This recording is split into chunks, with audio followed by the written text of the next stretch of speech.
Ned, start with your full name and tell us where we are. Ned Zachar. We're at Glen Arbor Club in Bedford Hills, New York.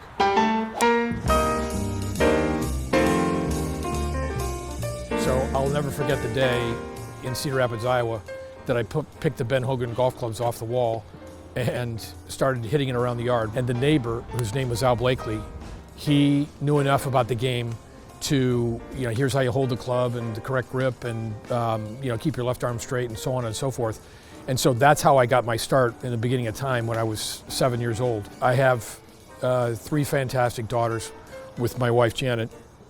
Amazing wife, Janet, super patient as it pertains to golf. But when we moved back from San Francisco and the kids were a little bit older, I joined the club, and the golf professional at the time, Carl Alexander, he and Rob Labritz, who was the assistant at the time, began to encourage me to begin playing in the Met Golf Association events. Of course, I played in the club championship, and that has, that opened a huge number of doors. I've met so many people through the great game, and it's just been terrific.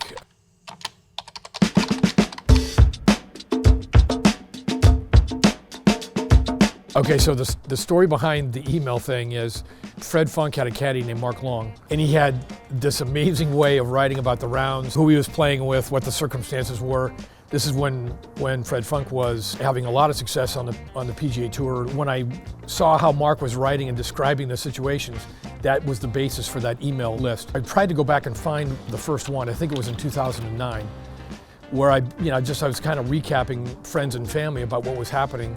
There might have been 15 or 20 people on the list in the beginning of time, and I got such positive feedback out of it that I ended up becoming, writing a little bit more and more elaborate kinds of emails and actually describing what was happening during the round, what I was thinking, what my competitors were doing, et cetera, and it just sort of blossomed from there. I was fortunate enough to qualify for the 2018 U.S. Senior Open at the Broadmoor. Helen Fairley asked me to, will you please write about your experiences? And it ended up going to a much wider audience. And I don't know, there's 400 or 500 people on the list now. I think where it really took off was I played in the 2014 Mid-Am, and I made it through match play. I won 2 matches, but I wrote pretty extensively about that experience. That was, where it kind of began to take off. My heart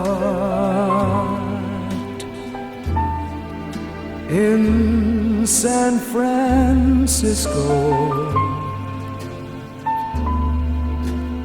So, like I said, we joined my combo before it had opened, when it was just dirt up in the hills of Santa Rosa. Turned out to be a fantastic thing, and then joined Glen Arbor here in Bedford Hills.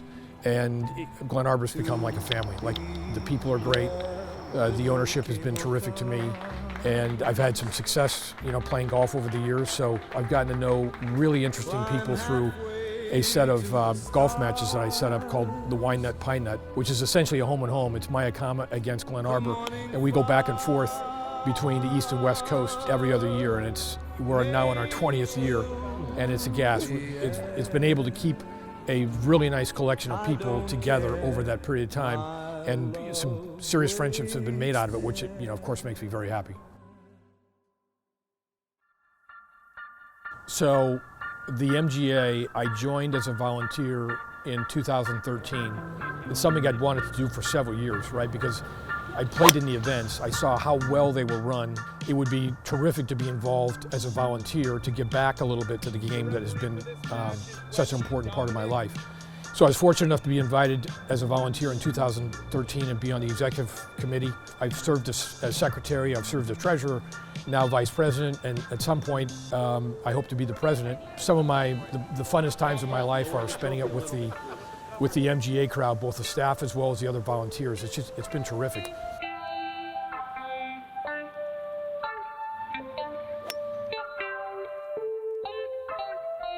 Golf is, because I started at such a young age and had success as a competitor at a young age, it's just part of the fabric of my life, and it has been, like I said, since I was 7 years old. I can't think of a better way to describe it other than it's woven into the tapestry associated with my life.